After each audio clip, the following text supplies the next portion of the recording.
سیمای مستقل یکم تاک شو روبرو جوانان با مشکلات خود چگونه مناسبت میکنند.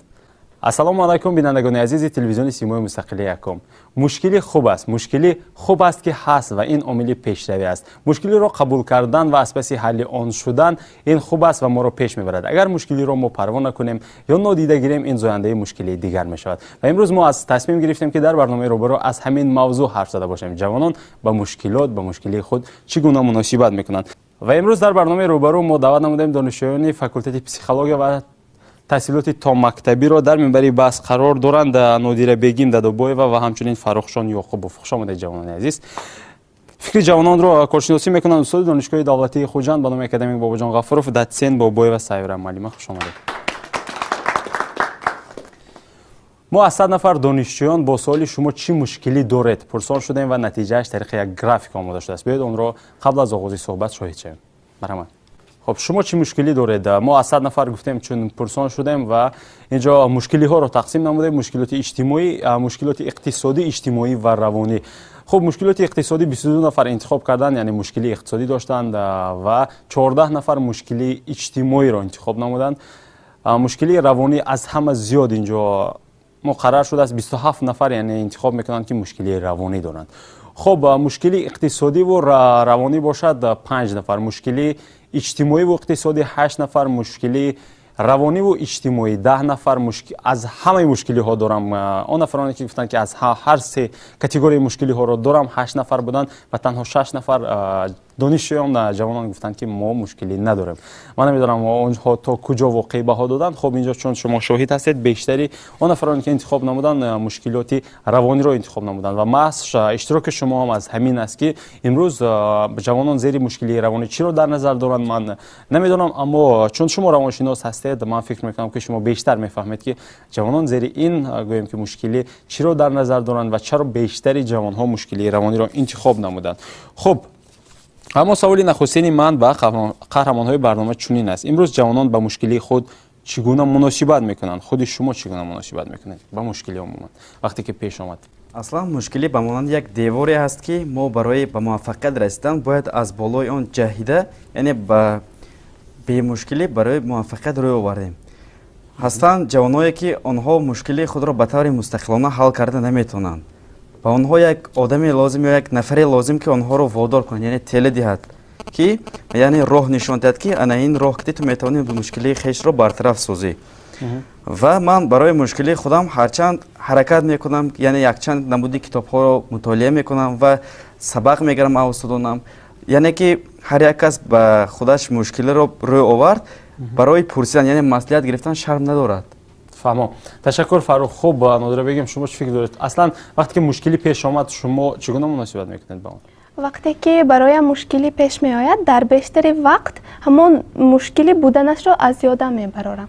همون راهی که هر دایم کوشش میکردم حرکت میکردم از همون راه میروم و انسان گرچنده همون مشکلی را فکر کردن گیرد مشکلی زیاد میشود، یعنی به خودش چون ذره که مگنیتی که به خودش دیگر مگنیت ها را میکشد مشکلی های دیگر را میکشد و در همان وقت من کوشش میکنم که عموما درباره همین مشکلی آینه میکنم و اون را همون مشکلی که بود این مشکلی نیست برایم، تنها یک سنجشی بود که برای موفقیت رسیدنم به پیش پای من آمده است. من باید او را با کدام راهی که باشد حل کرده از آن گذرم. بهتر وقت همین خیلی کوشش میکنم. تشکر. خب نادره بگیم یعنی که شما مشکلی رو قبول میکنید یا اینکه نادیده میگیرید؟ شما در آغاز گفتید که مثلا من فراموش میکنم که اون مشکلی است، یعنی شما نادیده میگیرید مشکلی را بیشتر وقت نادیده میگیرم، اون مشکلی هایی که همون وای باشد ناارزش باشد، یعنی گویم که خب اول مشکلی را با وای خودم فکر خودم دو و جدا میکنم، مشکلی که من کنم میارزد وای را یا اینکه نه. با فکر شما مشکلاتی هست که حجتی فکر کردن نیست. خب تشکر، من شما رو فهمیدم. جوان ها شما چه فکر دارید؟ شما اینجا دو عقیده گوناگون بود، مثلا فاروق مناسبتش با مشکلی دیگر بود و نادره بگیم دیگر بود. شما چگونه مناسبت میکنید با مشکلات خود؟ مرحبا. چنانچه که این جوانای ما گفتن که ما یعنی امی مشکلات مثل یک دیوار فکر میکنیم و میخوایم از بالای از او پرواز کرده از در مشکلات برایم و جهت از این پرواز کردن از این دیوار و از مشکلات گذشتن یک راه و چاره وجود داره که ما راه حل از زیر سنجیده پیش خود فکر کرده ایره تنها ما از عهده از این برآمده نمیتونیم. ما میتونیم از دوستای خود مشوره بگیریم، از استادانی که موجود است، از کتابایی که کتاب بهترین دوست است به انسان، از کتاب استفاده کنیم و بعد از او همین مشکلاتایی که در زندگی ما به پیش میاد از او بگذریم و یک قدم به جلوتر و پیشتر بمانیم. تشکر. خود شما چگونه مناسبت میکنید؟ قبول میکنید مشکلی رو؟ 100% که مشکل قبول میکنیم، چون زندگی پر از مشکلات است و زندگی بدون از مشکلات اصلا وجود داشته نمیتونه. چون اگر ما فکر کنیم که در زندگی مشکل نباشه، اصلا و زندگی بدون مشکل وجود داشته نمیتونه. و ما در زندگی زیادتر مشکلاتایی را که میبینم، مشکلاتی که میبینم، البته ایت نیست خود من ناتوان احساس کنم در مقابل مشکلات. از عهده از او مشکلات برآمده میشه، چی در مدت کم باشه چی در مدت طولانی باشه. البته با یاری دوستا، همکارا و همچنان استادایی که هستن در دور و بر ما از اون مشوره گرفته، مصلحت گرفته از عهده مشکلات میبریم. تشکر. سلامت باشید. خب اندیشه دیگر هست اینجا نیم. شما چه فکر دارید؟ مرحمت. البته بدون مشکلی حیات معنا ندارد. یعنی هر یک عالم، هر یک مثلا شخص موفق که شده است در همون صد راهش مشکلی های زیاد دیده میشدند. اگر در صد راه ما مشکلی نباشد، آن خوشبختی، آن موفقیتی که ما میبینیم معنا ندارد. مثلا من خودم مشکلی را مثلا در پیش امتحان های دانشگاه ایستادن، اگر من در همین امتحان ها مثلا مشکل رو برطرف نسازم، مثلا من بهای اعلا گرفتم ولی من خوشحال نمیشم، چون که من مشکلی هم رو خودم برطرف نکردم ولی توکلانه. خب مثلا شما سنجش کنید، سنجش برای شما مشکلی است؟ خیلی البته چرا نه. فهمم. تشکر. سلامت باشید. خب اندیشه دیگر هست؟ هست یک ایلوه دیگر؟ خب مرحمت. شما رو میشنیم. خیلی که میگویند که راهی به عذاب توی به قله‌های مقصدت برده نمیرساند. در اینجا استادان با ما آموزاندن که چقدری که اگر عذاب کشید در زندگی، همون قدر قله‌های مقصدت برسیدن آسان‌تر میشه. تشکر. هست ایلوه دیگر؟ خب از جهت پسیخولوژی گریم مشکلی به ما یک مرامناکی وجه را می آفرد، یعنی که ما کوشش میکنیم تا مشکلی را برطرف نماییم. تشکر. سلامت باشید. خب با ایلوه من ایلوه داشتم. باید ما به مشکلی به طور جزئی نگاه کنیم. وقتی که اگر جزئی به نگاه نمیکنیم، یعنی به طرفی ظاهر میکنیم، علاقه و کل به تبدیل میبود، یعنی که چی قطره قطره دریا شود. باید همه مشکلات رو از طرف جزئی نگاه کرده، اصلاح کرده، چون که قوه انسانیت نمیتواند به طور کلی رو یعنی اصلاح نمودن. من به این شخص گفتم که همه اون مشکلاتی که نزد شما میآید باید شما به طرفی ظاهر نکنید. علاقه مشکلی که شد یعنی این کلمه پرابلم رو ifade میکند، فرق ندارد. تشکر. خب نادره جوابا فکر شما را قبول میکنم، لیکن اعتراض دارم. مشکلی پیش از آنی که گفتم داخل می شود. اگر انسان هر یک مشکلی که به پیشش آید و وی ضیق شود، به قول خدا ما عصبش ویران کند، این برای شخص بیماری می آفرد. هستند مشکلی هایی که خود از خود حل می شوند، هستند مشکلی هایی که ما باید کوشش کردن ما در کار به حل آن. به فکر من همون مشکلی هایی که خود از خود حل می شود، ما باید عصب خودمون رو ویران نکنیم. ما پسیخولوگ هستیم، چون پسیخولوگ مراجعت کنیم به همین مشکلی ها. تشکر. خب سلامت باشید. هست باز اندیشه دیگر؟ مرحمت. خب شما رو میشنیم. به فکر من چنین است که امروزها مشکلی که بر سر جوانان امروزه میباید، با اکثریت جوانان ما آن مشکلی که آن را نه اونقدر مشکلی بزرگ است ولی آنها با بزرگیش قبول میکنند. باید به فکر آنها چنین از جهت پسیخولوژی همچون روانشناس باید توصیه داد که آنها مشکلی که خرد هستند با بزرگیش قبول نکنند. آنچه که خرد هست با همون فکر و عقیده خود، با تحمل پذیری خود همون را قبول کنند. امروز یکی از پرابلم ها، یکی از معماهایی که در جمهوری ما از نسبت جوانان از طرف جوانان عمل های اجرا شده است، آنها را گفتن جایز نیست. باید آنها آن مشکلی که به نزد آنها می آید با تحمل پذیری، با اندیشه، با فکرانی خودشان باید برطرف نمایند. تشکر. سلامت باشید. خب قبل از اون که معلم فکر شما رو تحلیل میکنن، کارشناسی میکنن، بعد من برای شما این گونه سوال واگذار میکنم. خب اینجا خواهری ما گفتن که به نزدیکی در پیش برای ما سنجش های ایستاده است و این مشکلیت. اصلا شما چی میگید؟ شما چی مشکلی دارید؟ марҳамат. Ва шумо дар оғоз гуфтед ки бидуни мушкилӣ зиндагиро тасаввур кардан ғайриимкон аст. Пас он мушкиле ки шумо дар назар доред чи аст? Марҳамат. мушкили гуфтане ки дар ҳамин вақт дар мавриди таҳсил бештар ҳамон барои аз худкунии фанҳои мушкил ин қадар инро мушкилӣ гуфтан ҷоиз нест, лекин мо бояд бештар ҳаракат кунем ки ҳамин фанҳоро хубтар аз худ намоем. ҳозирон ҳамон мушкилоти калоне ки дар пеши ман истодааст, ин як-ду фанҳоро бештар аз худ карда наметавонам. кӯшиш бояд мекунам ки ҳамин мушкилиҳоро паси сар намоям. Ташаккур. Фарохшон, шумо чӣ мегӯед? мушкиле маниш чунин аст, ҳамин фанҳое ки ихтисосон вобаста аст, ҳаминро омӯхта истодему. боз дар дунё якчанд фанҳое аст ки бояд ҳар як инсон ҳамонро омӯзад. аз ҳамон фанҳо бехабар монуси мисол фаҳмо. Ташаккур. боз ҳам мушкилоти хондан ҳаст, ғайр аз мушкилоти хондан дигар мушкилот. ҷавонҳо, шумо дигар мушкилӣ надоредтон? Масалан, маблағи шумо кифоя аст, намедонам агар аз нигоҳи иқтисодӣ гӯем, аз нигоҳи равонӣ гӯем, шумо умуман асабӣ намешавед. ҳаст ягон мушкили дигар ки шумо худатон рӯбарӯ мешавед? албатта дар ҷавонон бисёр мушкилиҳо дида мешавад. инчунин мушкилиҳои иқтисодӣ бошад, дар ҷавонон бисёртар ҳамин дида мешавад. Хоб, ба фикри ман. дар донишҷӯён. хоб, ҳаст адаши дигар? خب اگر ما مد نظر بگیریم جوانانی که میگن که مثلا در پشت سرگذشتن امتحان و یا اگزمی که پیش رو داریم مشکل میکشن، پشت سر از زیر اگر ما انیقتر یا عمیقتر فکر کنیم حتما مشکلاتی بوده که تو به این مشکلات برخوردین. مثلا چون تو در وقتش ممکن درس نخونده باشی یا در صنف غایب گرفته باشی، در صنف غایب بوده باشی. علت از او امروز غایب بودن تو ممکن مشکلات اقتصادی بوده، ممکن مشکلات روانی بوده. پشت سر از این یک چند موضوعات، پرابلم ها، مشکلات دیگر بوده که این مشکل ساخته.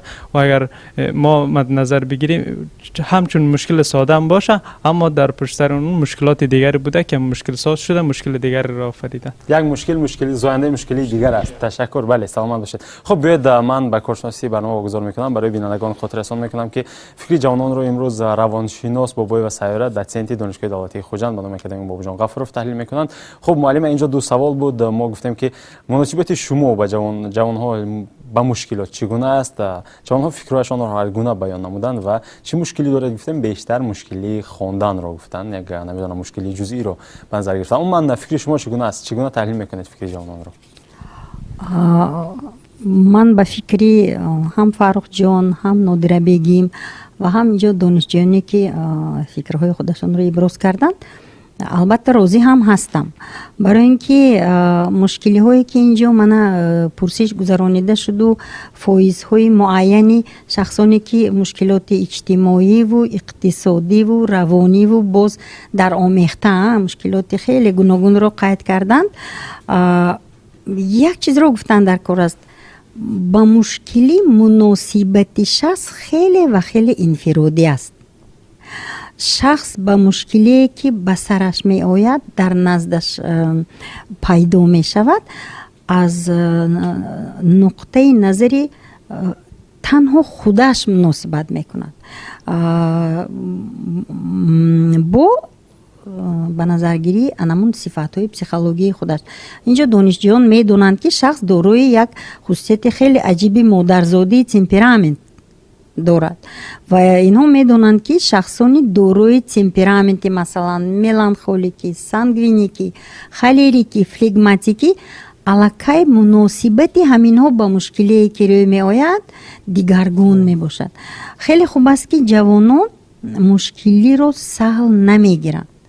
وقتی که در حیات شما مشکلی با وجود می بیاید فرقش نیست چه خیلی مشکلی و اقتصادی است، اجتماعی است، من بیشتر اینجا ما دیدیم روانی است، آن رو تحلیل کردن در کار. من میخواستم همین چیزا جوانان به حساب گیرند.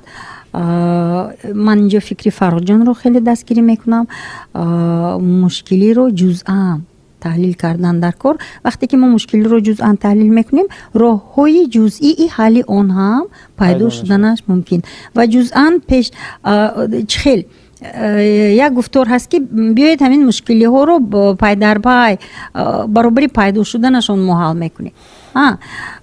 انا برای همین وقتی که ما جزئی مشکلی رو تحلیل میکنیم امکانیت های خودمان رو میسنجیم بعد همون سنجش امکانیت های ما، خصوصیت های انفرادی پسیخولوژی ما خودش علاقه راهی انمون حل مشکلی رو به ما نشان میدهد.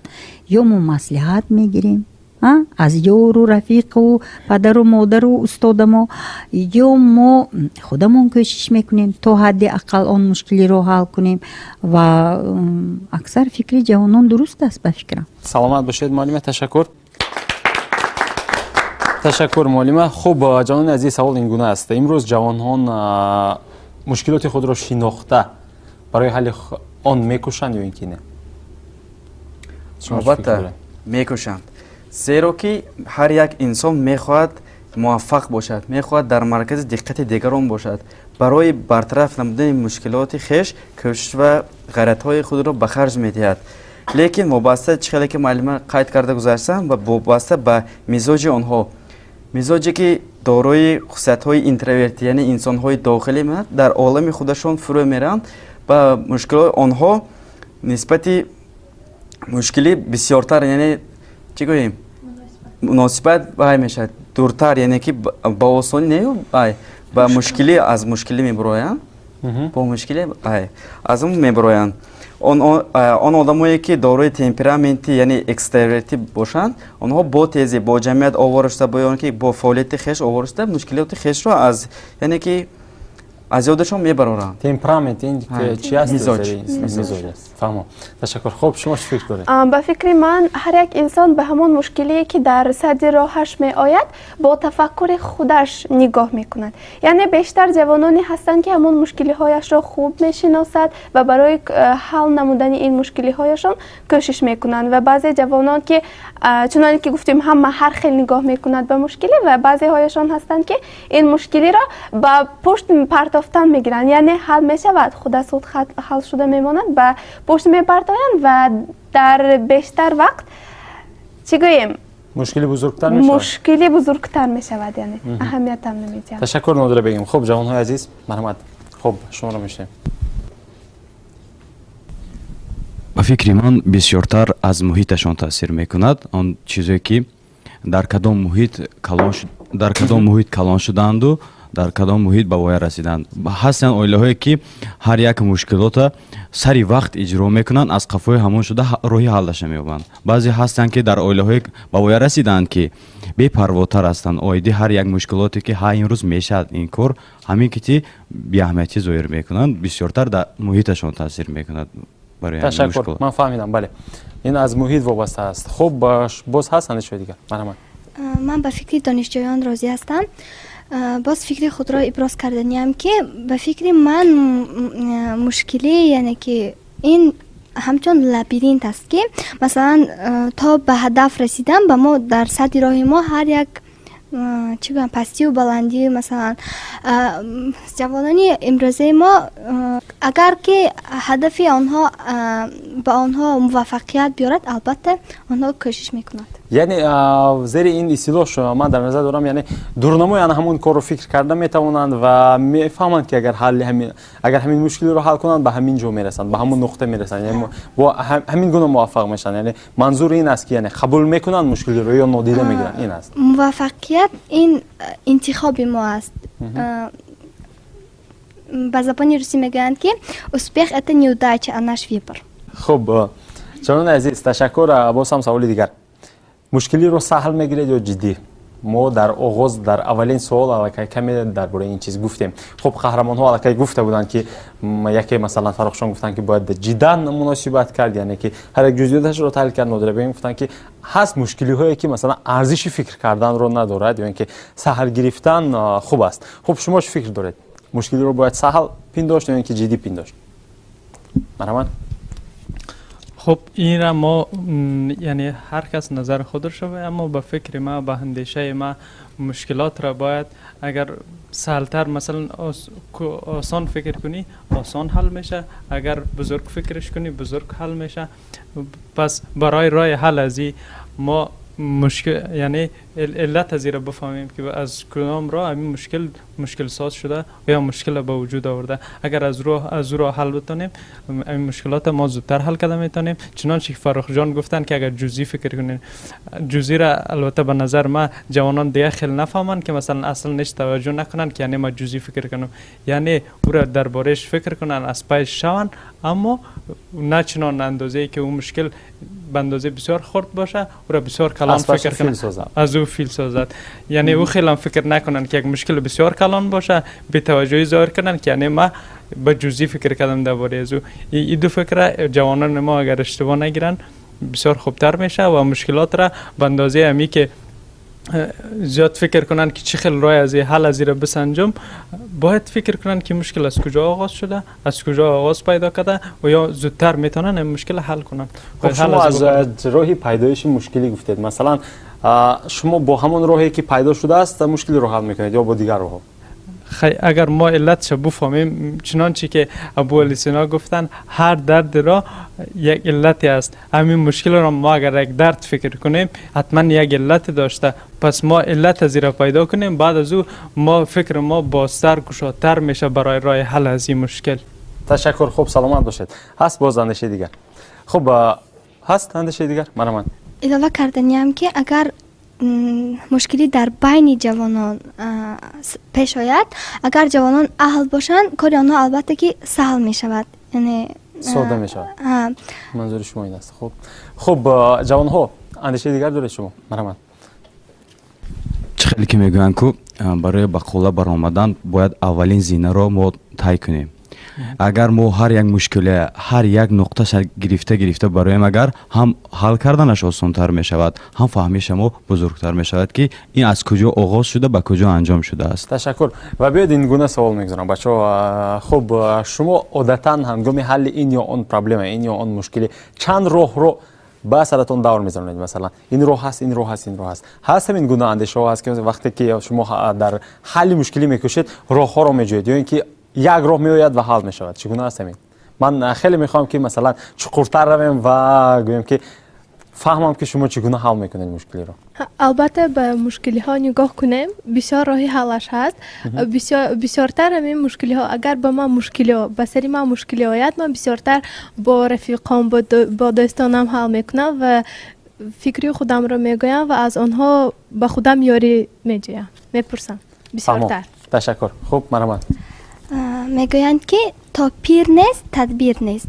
یعنی من اگر به سری من یکم مشکلی بیاید، من در خانه مراجعت میکنم. فهمیدم شما رو. خب معلم، واقعا هم فکرها گوناگون بود و سوال این گونه بود که شما مشکلی رو چگونه قبول میکنید جوانها و جوانها فکرشان رو گفتن. اصلا قبول مشکلی از جانب جوانان رو شما چگونه دریافتید؟ درست دریافتید یا اینکه خیر؟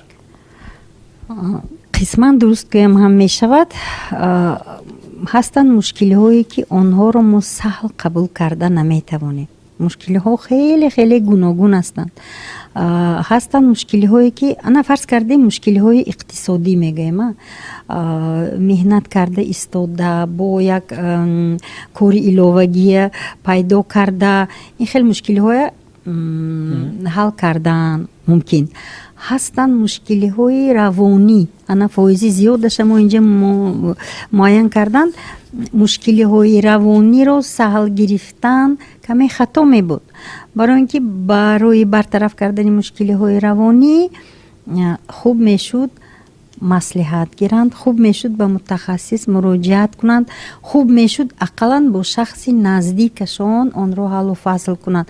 برای اینکه هستند مشکلی های روانی که خودش مشکلی روانی گفتم ما چرا در نظر داریم؟ حالت های گوناگون استرس، حالت های گوناگون دپرسیا یا افتادگی رو ما در نظر داریم.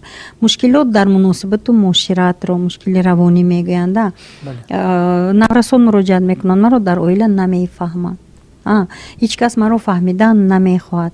مشکلی های معاشرت، ما از یک دوره عشق و عاشقی جوانی با خبر هستیم. یک مشکلی، یک معمایی هست به سر جوانان که در همین خیلی حالت ها جوانان чунон худро ҳис мекунанд ки аз ин роҳи ягон хел ҳал нест. гӯё чунон мушкиле ҳаст ки танҳо ба сари онҳо омадаву ҳал карданаш ҳеҷ имкон надорад. ана дар ҳамин хел ҳолатҳо мушкилиро саҳл қабул кардан ба фикрам нодуруст мебуд. инҷо хуб гуфтанд муроҷиат кардан ба наздикон, ба падару модар, албатта санҷидани имкониятҳои худ, лекин мушкилиро саҳл гирифтан ин каме хато мебошад. вақте ки шумо мана таҳлили ҷузъиша гуфтам, ин аллакай нишонаи он аст ки мо мушкилиро саҳл намегирем. барои ин ки як мушкили дигареро пайдо карданаш мумкин ва мо бояд мушкилиро саҳл нагирем. бигузор вай мушкили хурдакак бошадам, лекин онро ҳамон мушкиле пайдо шуд аз паи ҳалли он шавед, то ин ки вай чи калон шуда наравад. бале, ташаккур муаллима, саломат бошед. Ташаккури зиёд. ташаккур. ин ҳам ба монанди ташаккур муаллима. ин ҳам ба монанди он аст ки ягон ҷоя дард кунад, агар ба духтур муроҷиат накунӣ, он дард бузургтар мешавад. яъне ки ту сирояттар меёбӣ бозам. хуб, ташаккур ҷавонони азиз. чун мо бояд бармегардем дар оғози баҳс. чун шоҳид будед дар пурсишнома бештари ҷавонҳо мушкилоти равониро интихоб кардан ва қисматҳои мушкилоти равониро инҷо муаллима зикр кардан ки кадом қисматҳо аст. масалан муносибат, муошират, ҳатто ошиқ шудан, масалан муносибати ошиқона ва ғайра ва ҳоказо.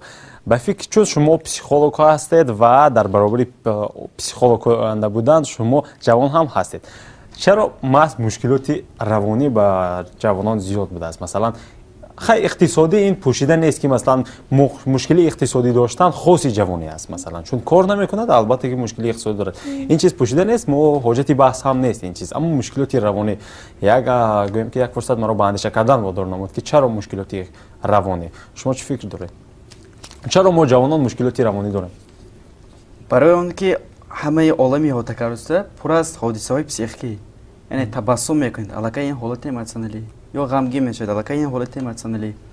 барои ҳамин ки ғамгин шудед, мушкилоти равонӣ пайдо мешавад. барои бартараф намудани ғамгинии шумо бояд чӣ лозим? яъне баҳона бошад. баҳона шуданаш мумкин. барои ҳамин барои бартараф намудани ҳолатҳои манфии инсон ба психолог, яъне равоншинос муроҷиат мекунад. албатта ки пас аз муроҷиат карданаш равоншинос ба роҳҳоеро нишон медиҳад, яъне ки вобаста ба имконияти худи анамон шахс равоншинос роҳҳоеро пешниҳод мекунад ки мисол ту агар ин кор кунӣ манитар шуданаш мумкин, агар ин кор кунӣ манитар шуданаш мумкин. баъд мушкиле роҳи ҳалли худро меёбад. фаҳмо. хуб, шумо чӣ фикр доред? нодира бегем, савол ин гуна аст. чаро ҷавонҳо, бештари ҷавонҳо масалан мушкилоти равониро интихоб карданд? чуноне ки ҳамаи мо медонем 80-85% ҳаёти моро муошират ташкил медиҳад. вақте ки ҷавонон бо ҳамон ҳамсолонашон муносибат барпо мекунанд, дар донишгоҳ бошад, дар кӯча бошад, муошират мекунанд, вақте ки дар муошират нофаҳмиҳо ба амал меояд, онҳо аз якдигар дилгир мешаванд, якдигарро озурда мекунанд. аз ҳамин сабаб дар онҳо ҳамон мушкилиҳои рӯҳӣ ба амал меояд ва онҳо ҳамон ваяшон муоширати хубашон роҳи ҳаллашонро ёфта наметавонанд. ба фикри ман бештари ҳамин ҷавонон михел шуда муошираташон вайрон шудааст. аз ҳамин сабаб онҳо ҳамон проблемаи рӯҳӣ бештар гуфтанд. ташаккур. хуб, ҷавонҳои азиз, шумо чӣ фикр доред? бояд қайд кард ки имрӯза ҷавонон мушкилии равонии онҳо асосан дар ишқу муҳаббат дида мешавад. аксарияти ҷавононро бояд гуфт ин ақидаро, зеро ки ҳангоми интихоби равонӣ онҳо азияти равонии онҳо, азияти психикии онҳо равониаш нигоҳ кунем, онҳо аз ишқу муҳаббат бисёртар ба мушкиле мекашанд. чӣ хеле ки мо дида истодаем дар ҷомеаи имрӯзаи мо бисёр ҳолатҳое шудааст ки онҳоро гуфтан ноҷоиз аст. бояд он мушкиле ки ба сари ҷавонон меояд аз ҷиҳати равонӣ, онҳо он мушкилеро бояд ҳамон мушкиле ки ба сари ҷавонон меояд, онҳо ба волидайни худ гуфта наметавонанд, ё ки рафиқи худ ё ки дугонаи худ гуфта наметавонанд. бояд онҳо ба психолог, яъне равоншинос бояд он мушкиле ки аз ҷиҳати равонӣ ба онҳо омад бояд муроҷиат намоянд ки роҳи ҳалли фасли инро бояд ҷуст. саломат бошед. ташаккури зиёд. хуб, иловаҳои дигар? марҳамат. хуб, шумо савол доред ба ин нафар? марҳамат. بس دلیلشون ما خواستم یک سوالشون داشته باشیم، چون اینا گفتن که بسیاری از جوانای امروز که مشکلات دارن مشکلاتشان عشق و عاشقی است. شما همین پشتر از این مشکلات عشق و عاشقی یعنی علتش در چی میبینید در جوانان؟ یعنی از روی کدام علت به عشق و عاشقی مبتلا میشن یا این مشکلشان؟ مشکلی از عشق و محبت که در جوانان امروز به وجود آمده است همین راه. مشکل بزرگشان هم عشق و عاشقی گفتین. حالا امیره برای آنکه اکثریت جوانان ما عاشق هستند. یعنی آنها روی رمانتیکی دارند. ها، مشکلی در آن است که آنها اراده مستحکم ندارند. با اون شخصی که دل بستن عاشق هستند آن را تا آخر برده نمیتوانند. فهمم. یعنی آنها خب من فکر میکنم که ما از موضوعی گوییم که مشکلات روانی به موضوع مناسبت دختر و گوییم که پسر گذاشتیم. اما بله یکی از قسمت بزرگ خب شما اندیشه دیگر دارید باشد میشنیم. گپ اینا رو ما تایید میکنم. درست است تا جایی چون مشکلات جوانانی که امروزه هستن همیشه عاشقی است اما یک سرچشمه داره یک علت داره. علتش در چی است؟ حتما امی جوانانی که امروزه است حتما یا مشکلات بیکاری دارد، مثلا بیکار است، مصروف به درس نیست، مصروف به جاهای دیگر نیست که همین مشکلات عشق و عاشقی در او پیدا شده. ما میره سرچشمه امی مشکلات عشق و عاشقی را در میبینیم که حتما یا سن خوردی در عائله‌ای که به وای رسیده و کلان شده اصلا به او کمی اهمیتی شده، یعنی اهمیت نداده به علم و دانش و تعلیم از او پرورش از او تا ای به سن رسیده که به سن نوجوانی 16 سال یا 15 ساله طبعا فکر از او بسیار پایان است. حتما فکر میکنن زندگی همی است که حتما با کسی که حتما عشق و عاشقی را انتخاب میکنن. یک راه از امی که تنها من فکرش مخشوش شد همی است که با عشق و عاشقی روی میاره. خب تشکر جانان عزیز. خب تشکر، من شما رو فهمیدم. ما آیسته آیسته بله از موضوعی اساسی به موضوعی گوییم که مناسبتی رمانتیکی رفته ایستادیم، اما این چیز خاصی جوان ها هست و معلم خب ما برای جوان ها سوال کردیم و جوان ها گوییم که باز هم فکرها هر گونه بود، فکرها هر خیلی بود. شما چی میگید؟ فکر جوانان رو شما چگونه تحلیل میکنید؟ من که موضوع عشق و عاشقی گفتم و درک کردم که خیلی موضوع مبرم بجاش درک کردم و در حقیقتا یکی از مشکلی های دوره جوانی هم این هست، معاشرت با همون دوست داشته خود، با دوست داشته که در نزدش سخن گم می شود و سرخ و سفید و تپش دل و این هم مشکلی است برای جوانان. از آن مشکلی های اجتماعی و اقتصادی دیده در بعضی حالت ها این مشکلی خیلی خیلی نظاره است، جدی می باشد. برای اینکه برای اینکه با همون روند معاشرتی جوانان وابستگی دارد و اکثر جوانان معمای عشق عاشقی خود را به نزدیکانشان نمیگویند. این چیز از منتالیته شرقانه ما نیز وابستگی دارد، مخصوصا جوان دخترانی که شرم میکنند حتی به مادر خود. ممکن یک خواهر کلانی یا دوگانه نزدیک گفته باشند یا اینکه گفتند و دوگانه گپشان را به دیگر کس گفت آزرده شدند. این هم یکی از مشکلی ها هست. تشکر معلم. و اینجا یک سوال من میخواستم برای شما گذار کنم. اینجا دوستی ما هم اشاره کردن. ما اینجا از مشکلی گوییم که مناسبت جنسی مقابل با دیگر جنس، یک جنس با جنسی مقابل حرف زده ایستادیم. اصلا سر زدن همین دلباختگی یا شیدا شدن یا عاشق شدن یا معشوق شدن گوییم یا شیدا شدن. خب دوستی ما اشاره کردن که این از بیکاری سر میزند. اصلا همین شیدا شدن ما با جنسی مقابل از چیست از نگاه روانی؟ من به فکر شیر حسن اینقدر راضی نیستم. این چیز با سخت سرکار بودن و بیکار بودن هیچ یگان خیلی علاقمندی ندارد. این حسیاتی است که شخص رو چنان فرا میگیرد، چنان وقتی بیکاری و وقتی سخت بند بودن و این چیزها در همون جریان عشق و عاشقی یگان اهمیتی هم ندارد. و آخر میگویند که لیلی رو به چشم مجنون مینگرند. وای مجنون کارگر است، بیکار است، دانشجو است، فرق ندارد برای لیلی. همچنین برای مجنون هم این چیز فرق ندارد. عشق و عاشقی معمای 30 ساله است و به فکر من همچنین روانشناس میگم که نیست جوانی که همین چیز را از سرش نگذرانیده باشد، از سن نورسی سر کرده، از مکتب میانه سر کرده. نیست جوانی که شعر ننوشته باشد، نیست دختری که دلش نتپیده باشد. و در کدام حالت این چیز مشکلی رو به وجود می بیاد.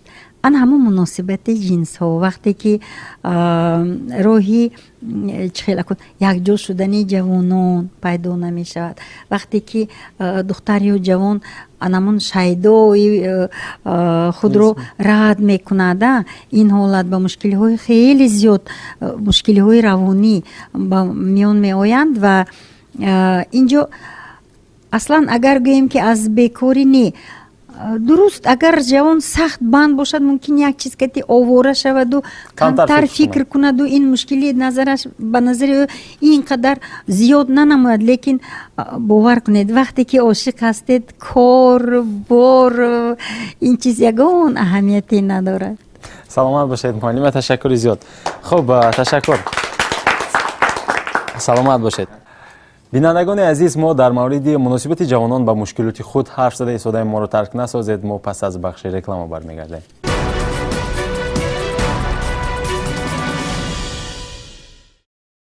بینندگان عزیز، ما در مورد مناسبت جوانان با مشکلات خود حرف زده استودیویم در برنامه دانشجویان دانشگاه لغاتی خوجند به نام اکادمی باباجان غفورов اشتراک دارند. خب ادامه برنامه را شاهد هستید. خب جوانان عزیز، سوال من برای شما این گونه است. امروز هنگام دچار شدن مشکلی، خواه مشکلی روانی باشد، خواه اقتصادی باشد، خواه اجتماعی باشد، خواه حتی ما یک جزئی مشکلی روانی را گفتیم که شیدا شدن به هم دیگر باشد، از بزرگان، از کلانسالان، استادان، دوستان غیره و غیره و خاکزا، شما مصلحت میپرسید یا خود کوشش میکنید که آن را حل کنید؟ امروز جوانان مصلحت میپرسند، برای مراجعت میکنند برای مصلحت. اگر بدتر کرد، سختتر کرده گویم گوشی مصلحت شنو دارند یا اینکه نه؟ مرحبا. البته دارند. یعنی که شخصا خودی من باز از جوان از کلانسالان یعنی مصلحت میپرسم. خیلی که میگن هرچند سکندری زمانی به پیر مرو که در بیمانی. آنها با ما مصلحت های میدهند که یعنی که راههای رو نشان میدهند که آن چخوری هایی که آنها غلطیدن ما در همونجا نغلطیم. یعنی که این درست است پرسیدن. اکنون بعضی از جوان ها شاید که نپرسند، وابسته به چی گوییم کبر و غرورشان راه ندهد، وابسته به خصوصیت‌های انفرادی شخصیتشان خیلی نگرفتنشون ممکن. اما شما میپرسید؟ اما من میپرسم. نادره بگیم شما چی میگید؟ وقتی که انسان همه مراجعت میکنن جوان‌ها؟ مراجعت میکند. وقتی که انسان در یک حجره یک خودش با آواز خودش داد زند، آواز خودش را فرا میگیرد، یعنی آن آواز دردناک باشد به گوشش میرسد. اگر انسان در و پیش آدم های زیاد آن اگر با آواز بلند داد زند، صدا به همه جا پهن می شود. مشکلی هم به مانند همین، اگر گوید از یگان کس مصلحت پرسد، آن رفته رفته انسان سبک می شود. به فکرم باید همه به کلانسالان مراجعت نماید. شما مراجعت میکنید؟ من همه وقت مراجعت میکنم. تصور کردم که عاشق شدید، گفته میتوانید؟ ممکن گویم. خب تشکر، سلامت باشید. البته این چون من مثال گفتم. خب جوانان عزیز، شما چی فکر میکنید؟ ما مراجعت میکنیم جوانها هنگامی دچار شدن به مشکلی و اینکه نه؟ بله البته ما باید پیش از آغاز یگان کس به کلانسالان مراجعت کردن باید خودمون استوار داریم. چه خیلی که میگن که وقتی که از کلانسالا با ما مصلحت می شود باز با کله خودمون حل می شود همون کار. هر یک چیز باید استوار گرفته خودمون برای همون حل مشکلی آماده شده. بعد یک کلانسال باید مراجعت کنیم که البته هر یک کاری که مثال از جانب آنها با ما گفته می شود همراه ما حل می شود. تشکر، سلامت باشید دوستان. خب مرحمت خواهر عزیز، شما چی فکر دارید؟ بعضی مشکلی های پیش می آیند که مثلا در عائله گفته نمیتوانیم، مثلا در نزدیکان پدر و مادر گفتن را جایز نمیبینیم. من فکر میکنم اگر جوانان همین گونه در همین حالت افتن به نزد پسیخولوگ بیاین بهتر است، چون که پسیخولوگ سری کس را پنهان کرده میتواند، یعنی سری کس را آشکار نمیکند. او وظیفه‌اش است. وظیفه‌اش پرینسیپ های پسیخولوگ. بله. خب تشکر. هست الوی دیگر؟ ташаккур. Бояд боз ҳам набошад, агар иловаи дигаре набошад, ман ба муаллима вогузор мекунам. Аслан муаллима, ду суол аст. Имрӯз ҷавонҳо барои шумо гӯем ки фарзандонатон ҳамчун модар оё ки муроҷиат мекунанд ҳангоми дучор шудан ба мушкилӣ, ва ҷавонҳо ба волидонашон муроҷиат мекунанд ва ҳамчун психолог гӯем ки ҳамчун шумо аз нигоҳи касбиятон агар гӯем имрӯз мардуми мо одат кардаанд ки ба психолог муроҷиат кунанд, ё инро ҳоло ҳам гӯем ки як муаммо аст ки масалан фикр мекунанд ки ҳангоми муроҷиат кардан фикр мекунад ки мардум девона аст ё ин ки шаyd аст. Хуб, марҳамат. чанде пеш моҳи октябр мо дар ҳамин студия дар барномаи печтоби замон ҳамин муамморо бардошта будем. ҳамин муроҷиати мардум дар ҳолатҳои мушкилӣ ба равоншинос, ба психолог, ин чиз дар ҷомеаи мо нав аст. ана ҳамин талабот ба психологҳо буд ки дар соли ҷорӣ, соли таҳсили 19-20 дар донишгоҳи мо факултаи нав психология ва таҳсилоти томактабӣ кори худро оғоз кард. ин маҳз анамин талаботи замон аст. мардуми мо ҳоло ба психолог муроҷиат кардан ба тайёр нестанд. инҷо акнун оянда ҳамкасбони ман ки нишастанд, онҳо мегӯянд ки бояд ба психолог муроҷиат кунанд.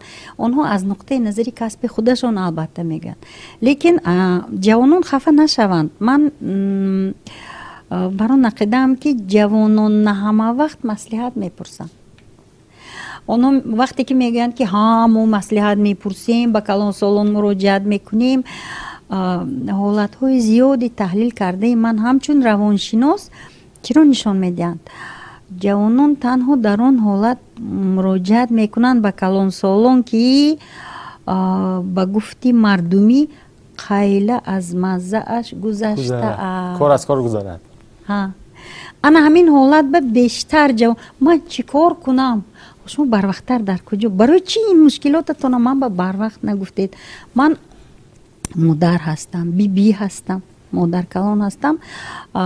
ин чиз аз таҷрибаи оилавии худам ҳам, аз таҷрибаи касбии худам ҳам ман хеле зиёд ҳамин чизро мушоҳида кардам ки ҷавонони имрӯза, боз мегӯям, аз ман хафа нашаванд, лекин камакак худсарона рафтор мекунанд. аз як ҷиҳат ин хеле дуруст аст.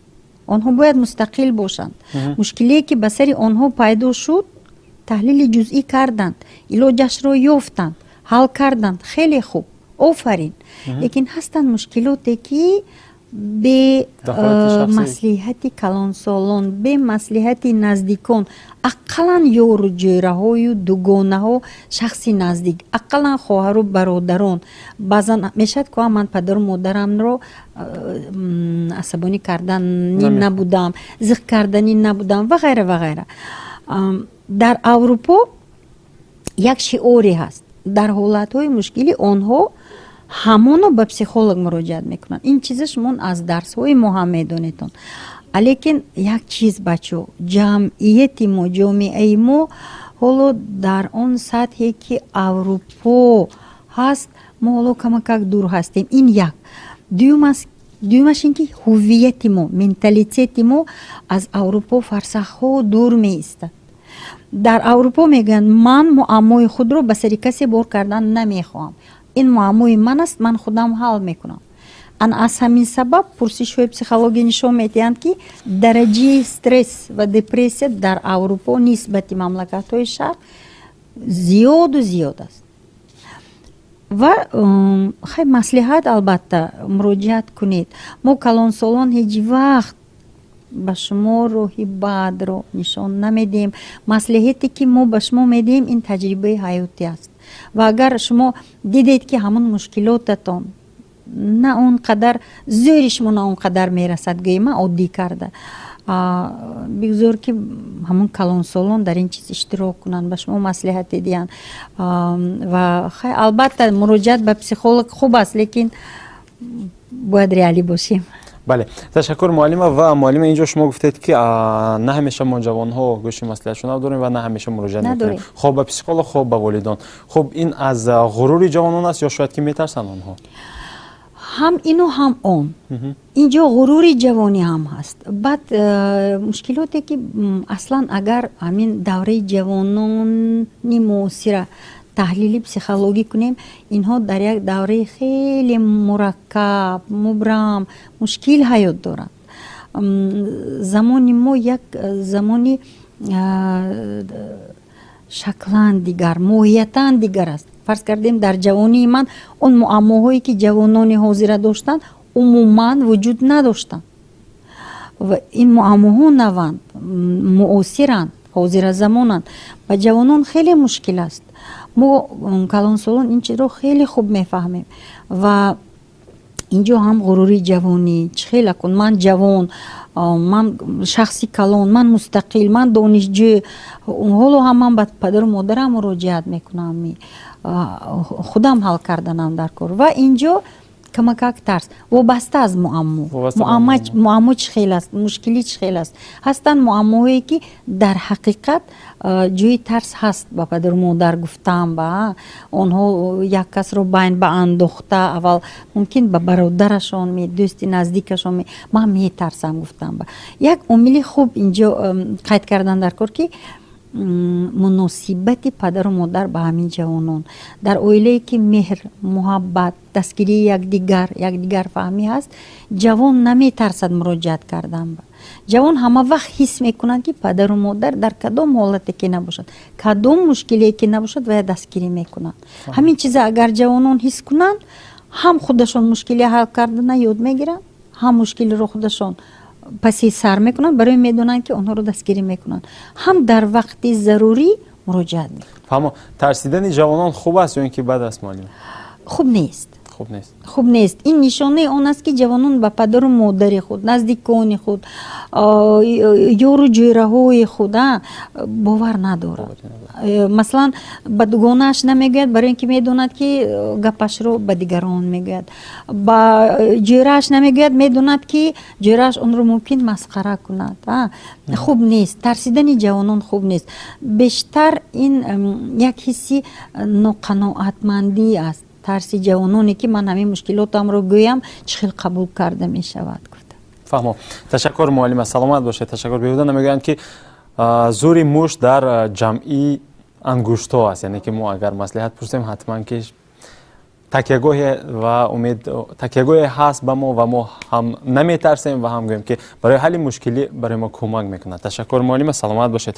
хуб ҷавонони азиз, фурсати барномаи мо камтар боқӣ мондааст. ман мехостам ки хулосаҳои шуморо аз вобаста ба мавзӯи имрӯза фаҳмида бошам ки умуман мо имрӯз дар мавриди муносибати ҷавонон ба мушкилот, қабули мушкилӣ аз ҷониби ҷавонон, рӯи ҳаллаш ва дигар саволҳо баҳс кардем. аслан шумо аз барномаи имрӯза чӣ хулоса гирифтед ё умуман барои ҳамсолони худ ки назди мониторҳои худ моро мебинанд чӣ мегӯед? марҳамат. фаррухшон. ба ҷавононе ки моро мебинанд гуфтанӣ ҳастам ки мо бояд ҳамаи мушкилиҳое ки ба сари мо меояд, дар ҳаёти мо меояд, мо бояд онро паси сар намоем. мушкилиҳоро бояд ҳал кунем. мушкилие нест ки дар ин дунё ҳал нашаванда бошад. бояд инсон мақсаде ки ба пешаш мегузорад, барои расидан ба мақсад бояд мушкилӣ бошад. ин қонунӣ аст, шуданаш дар кор аст, чунки инсон бе ҳамон паси сар накардани душвориҳо ба ҳамон муваффақият намерасад. гарчанде расад ҳам ин муваффақият барои ӯ арзише надорад. ташаккур. барои ҷавонон иброз намудем ки бояд аз мушкилӣ натарсанд. яъне ки созандаву сӯзандаи зиндагии мо, яъне ҳаёти мо ин худи мо ҳастем. вақте ки мо меҳаросем, ба қуллаҳои баланд расида наметавонем. чӣ хеле ки мегӯянд поёни шаби сияҳ сафед аст. ҳар кори роҳи ҳаллест. барои гирифтани маслиҳатҳо аз равоншиносон муроҷиат кунед. барои ҷавонон гуфтаниянд ки равоншинос танҳо бо он одамоне ки кору фаъолият мегирад одамони солим аст, одамоне ки бо муаммои психологӣ рӯбарӯ шудаанд. ташаккур. боз дигар гӯем ки ҳарфҳо ҳаст, дигар маслиҳатҳо, дигар андешаҳо. марҳамат.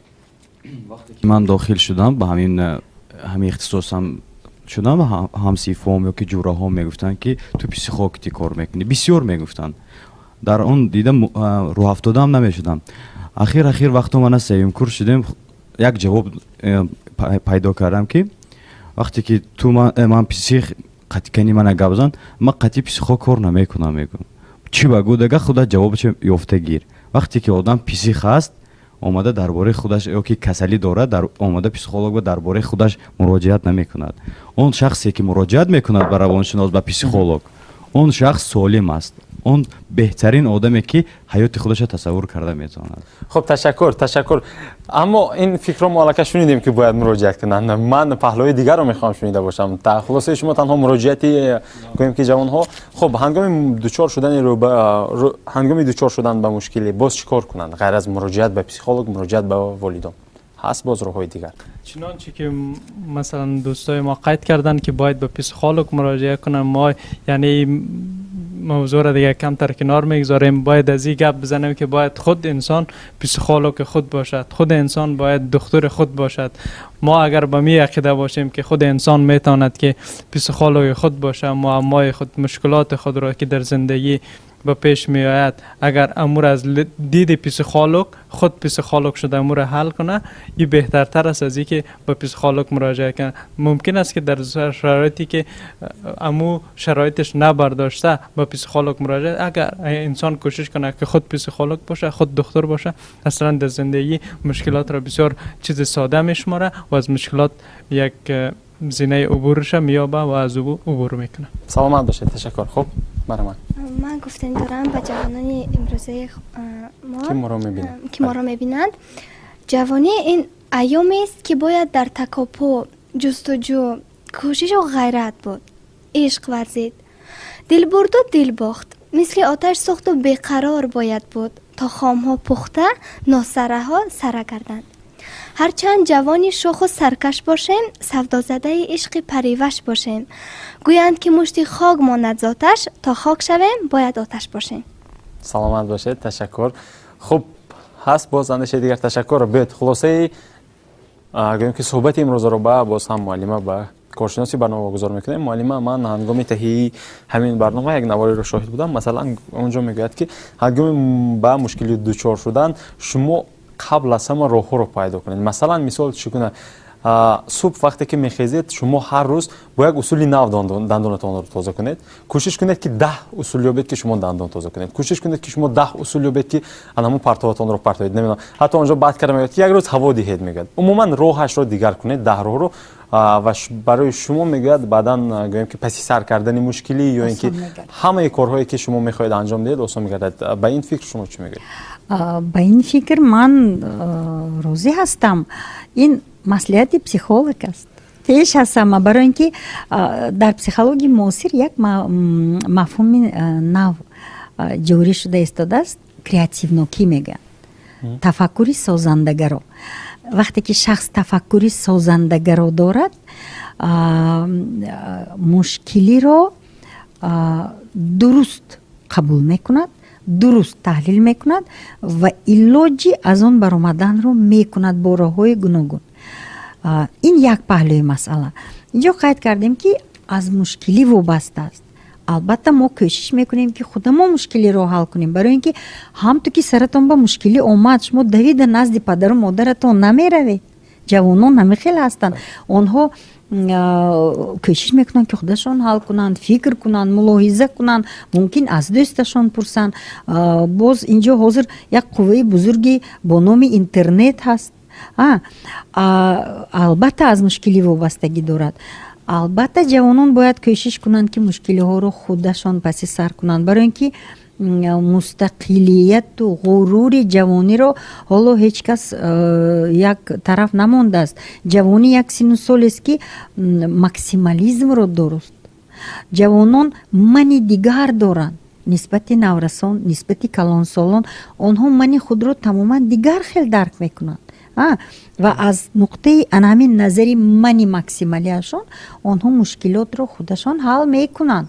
البته من با این گفتنی که ما به جوانان باوری خیلی کلان داریم، آینده ما هستند آنها. یک مشکلاتی نوچیزه اگر اون تیزه که با کلان سالان گفته و به نزد پسیخولوگ دویده، نه، از مشکلی وابسته هست. مشکلی هایی که با آسانی حل می شود، هست مشکلی هایی که کمک فکر کردن در کار یا پرسیدن لازم و مانند اینها. بعد پسیخولوژی با یک شعار است. شخصی که معما را حل کردن می خواهد چاره می جوید. илоҷ меҷӯяд. шахсе ки муамморо ҳал кардан намехоҳад баҳона меҷӯяд. ин асоси ҳалкунии мушкили ҳар як шахс мебошад. агар ӯ чора ҷӯяд, агар ӯ илоҷ ҷӯяд, мушкилиро ҳал мекунад. агар баҳона ҷӯяд, ба падару модараш вогузор мекунад. мо медонем ҳамахе ҷавонои эрка. барои ман ба ҷавонон гуфтанӣ ҳастам ки ҳаёт бемушкилӣ маъно надорад. он мушкилиҳое ки шумо паси сар мекунед, лаҳзаҳои ба мақсудрасии шуморо хеле ва хеле ширин мекунанд. ва паси сар кардани мушкилиҳо ин ногузир аст ва шумо бояд аз ҳамин хусусиятҳои худатон, тафаккури худатон, ақлу заковати худатон истифода бурда бештари онҳоро худатон ҳал кунед. ва мо ҳеҷ вақт шуморо бетараф намемонем, беҳамроҳӣ намемонем. ҳама вақт кӯмак мекунем. фақат муроҷиат кунем. ташаккур муаллима, саломат бошед. ташаккури зиёд. хуб бинандагони азиз, ман хотиррасон мекунам ки шумо барномаи рӯбарӯро шоҳид ҳастед. дар барномаи мо донишҷӯёни донишгоҳи давлатии Хуҷанд ба номи академик Бобуҷон Ғафуров ҳаст, факултети психология ва таҳсилоти томактабӣ омаданд. иштирок намуданд. дар минбари баҳс Фаррухҷон ва Нодира бегим қарор доштанд. фикри ҷавононро устоди ҳамин донишгоҳ, равоншинос Датсенда Бобоева Сайёра коршиносӣ намуданд. хуш омадед муаллима. ҷонони азиз, хуш омадед. хуб, ман мехоҳам ҳикмати Эйнштейнро ба ёд орам ки мегӯяд ки ҳар нафаре ки мехоҳад мушкилиро бо ҳамон роҳе ҳал кунад ки ҳамон роҳе ки мушкилӣ пайдо шудааст бо ҳамон роҳ ҳал кардан хоҳад, ҳал намешавад. мо бояд роҳҳои дигарро ҷӯем. ё худ Брюс Ли бузург мегӯяд ки дар дунё коре нест ки инсон натавонад. агар касе натавонист, то аввалин бош. ва ман фикр мекунам ки агар мо роҳҳоро ҷустуҷӯ кунем ва қаблан мушкилиро қабул кунем, ба худамон мо ҳатман ки ҳалли онро меёбем. боқӣ қазояти дуруст боз ҳам аз худи шумост. муваффақ бошед. худоҳофиз.